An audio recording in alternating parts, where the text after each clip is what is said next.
ये कार्यक्रम सत्य घटनाओं से प्रेरित है। जिनके साथ ये घटनाएं घटी उसकी वास्तविकता उन्हीं तक सीमित है। भूत प्रेतों और असामान्य विषयों के होने पर चैनल कोई दावा नहीं करता और न ही प्रोत्साहन करता है।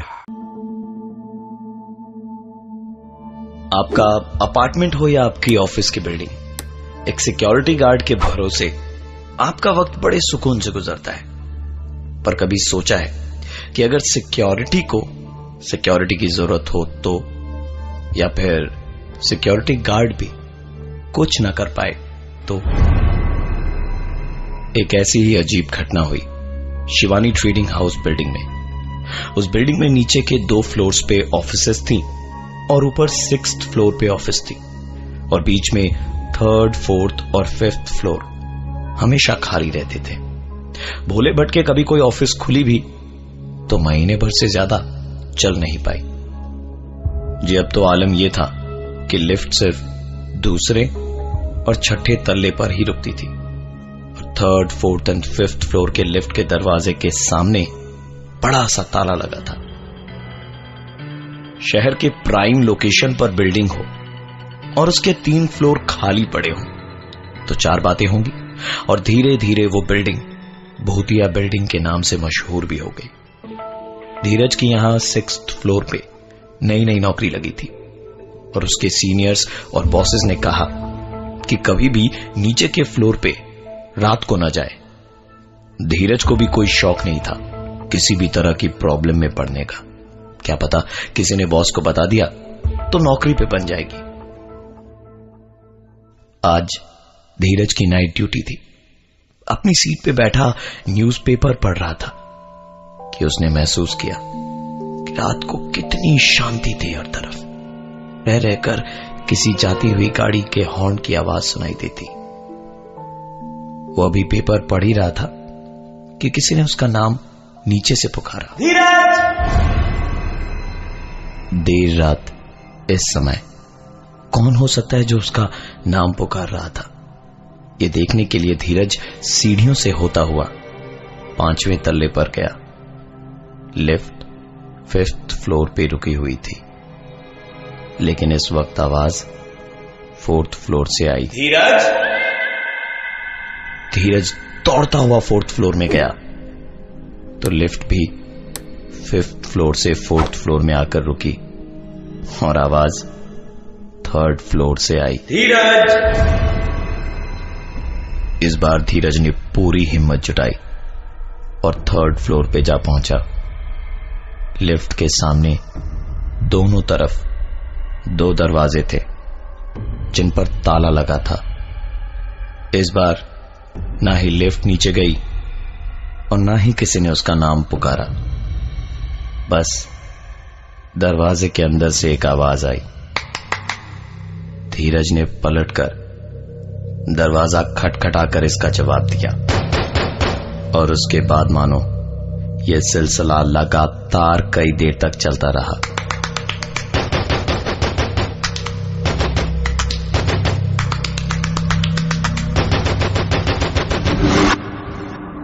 जब चीजें बर्दाश्त से बाहर हो गईं और धीरज को समझ में आने लगा कि कुछ गड़बड़ जरूर है, नहीं तो बंद दरवाजे से ऐसी आवाज कैसे आ सकती है, धीरज ने आफ देखा ना ताव सीधा ऊपर की ओर भागा।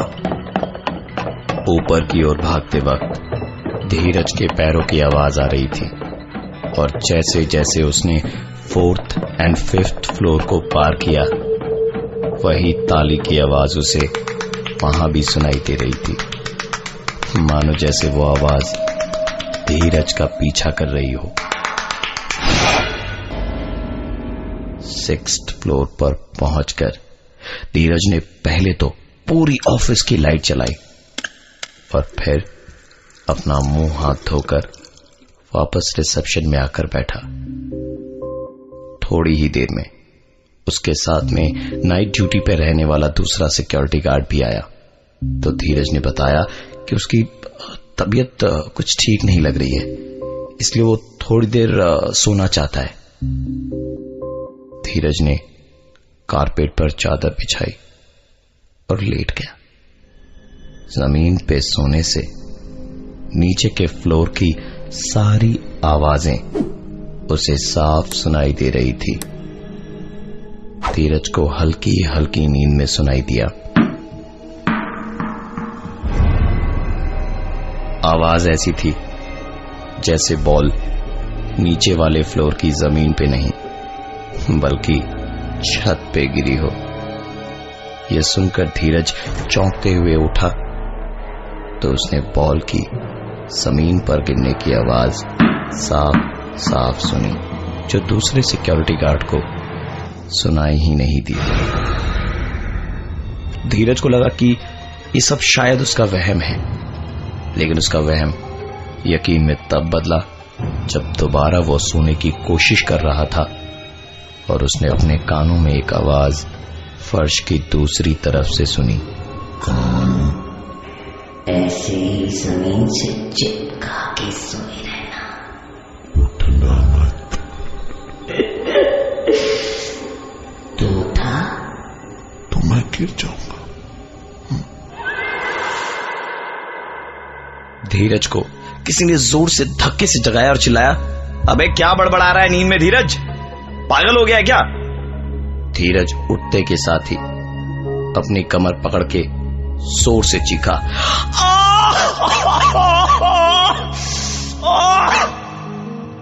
उसे ऐसा दर्द हो रहा था जैसे वो कहीं से गिरा हो और उसे बहुत चोटें आई हो। बड़ी मुश्किल से थोड़ी देर बाद में दर्द कुछ कम हुआ तो धीरज वापस सोने के लिए लेटा। करवट बदलने पे जैसे ही कान जमीन से सटा तो आवाज सुनाई दी, दोबारा कान मत हटाना।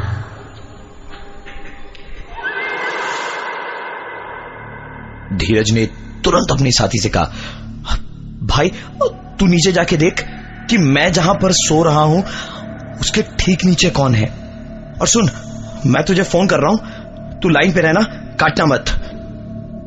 धीरज का साथी नीचे गया और फोन पे कहा, मैं नीचे हूं, केवल से अंदर झांक रहा हूं, लेकिन यहां अंधेरा इतना है कि कुछ दिखाई नहीं दे रहा है। कि ठीक तभी धीरज ने एक आवाज अपने फोन पर सुनी। उसकी चीख के तुरंत बाद ही फोन कट गया। धीरज दौड़कर नीचे गया तो देखा 5वें तल्ले के कमरे का दरवाजा खुला हुआ था। कमरा पूरी तरह से खाली था और अंदर बत्ती जल रही थी।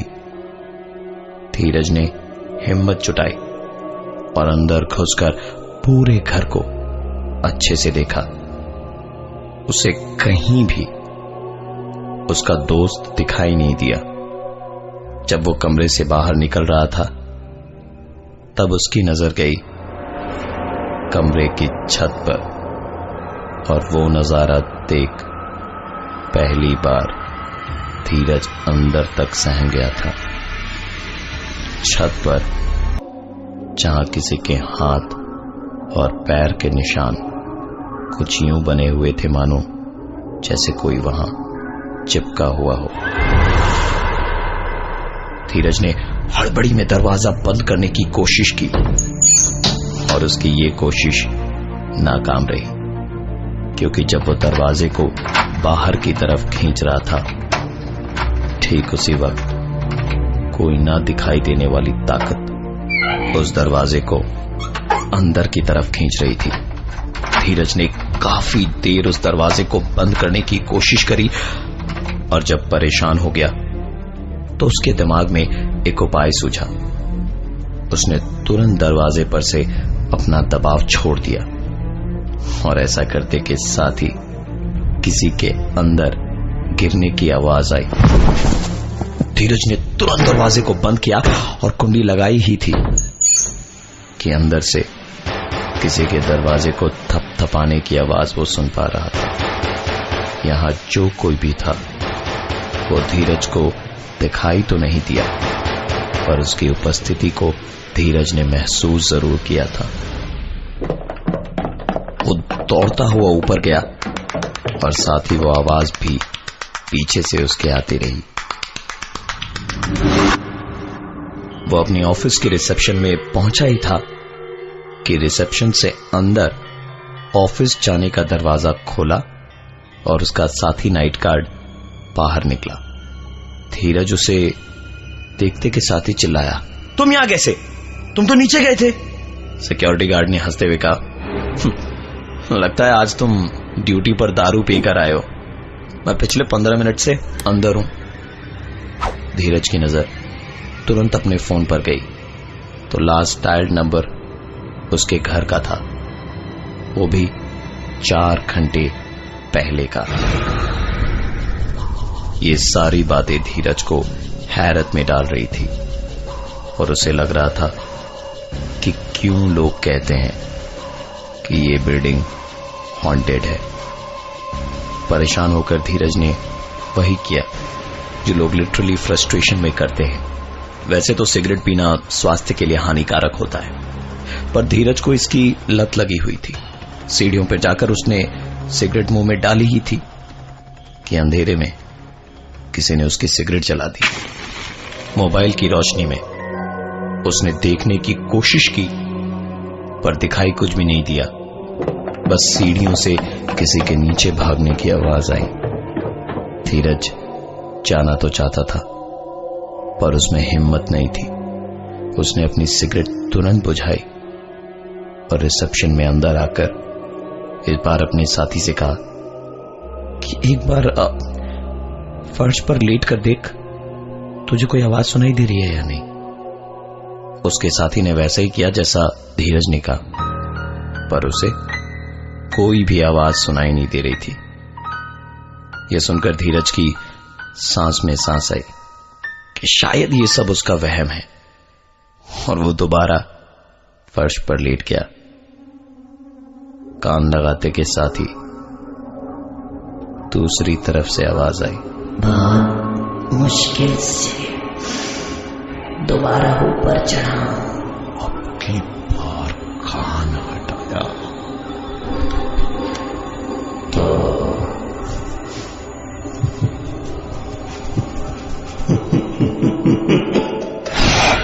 ये सुनते के साथ ही धीरज हड़बड़ा कर उठा और अपने साथ काम कर रहे सुनील को उसने आवाज लगाई, सुनील, सुनील। सुनील दौड़ा दौड़ा आया और धीरज से पूछा, क्या हुआ, चिल्ला क्यों रहा है? पर हैरानी की बात यह थी कि धीरज को ना तो अपनी आवाज ना ही सुनील की कही हुई बातें सुनाई दे रही थी।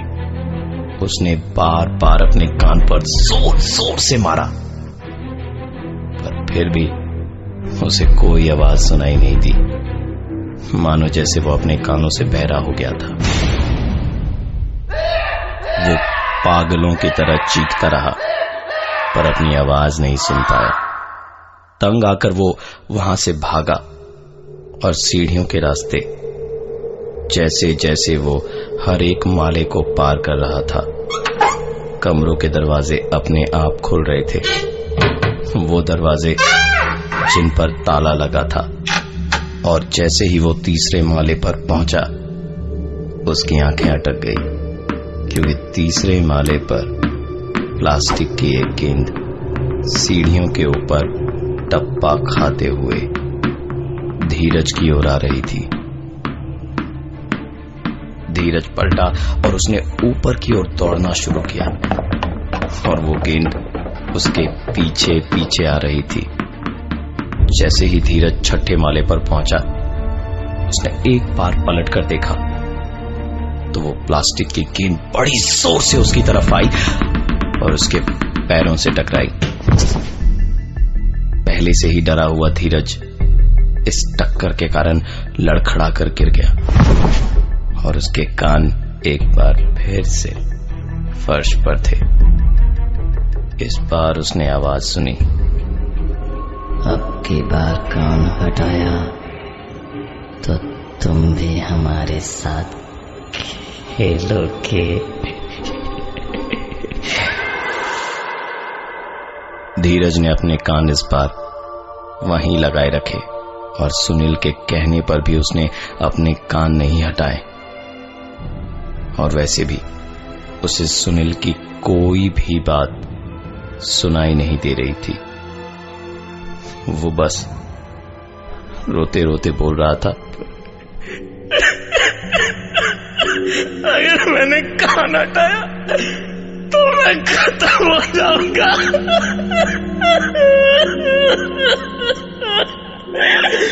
मेरी बहुत बड़ी गलती थी कि मैंने यहाँ जॉब ज्वाइन करी। लोगों ने मना किया था मुझे कि तीसरे, चौथे और पांचवें वाले पर मत जाना, फिर भी मैं गया। रात की सुबह हो गई, पर धीरज वहीं लेटा रहा। धीरे धीरे ऑफिस में लोगों का आना शुरू हुआ, पर धीरज का ये पागलपन देखकर सब हैरत में थे।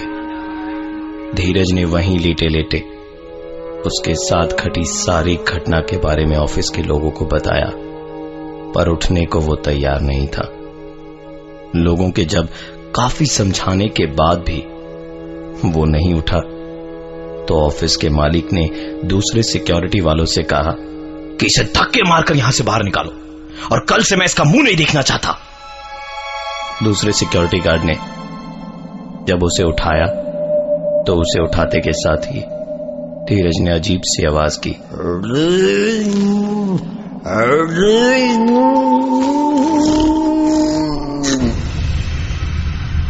और उसके कुछ देर बाद ही धीरज की सांसें बंद पड़ गई। उसकी मौत एक रहस्य बनी हुई है, जबकि मौत की सच्चाई सबको मालूम है। आज रात सोते वक्त अपने कान फर्श पर मत लगाइएगा, क्या पता कहीं आपको भी कुछ सुनने को मिल जाए।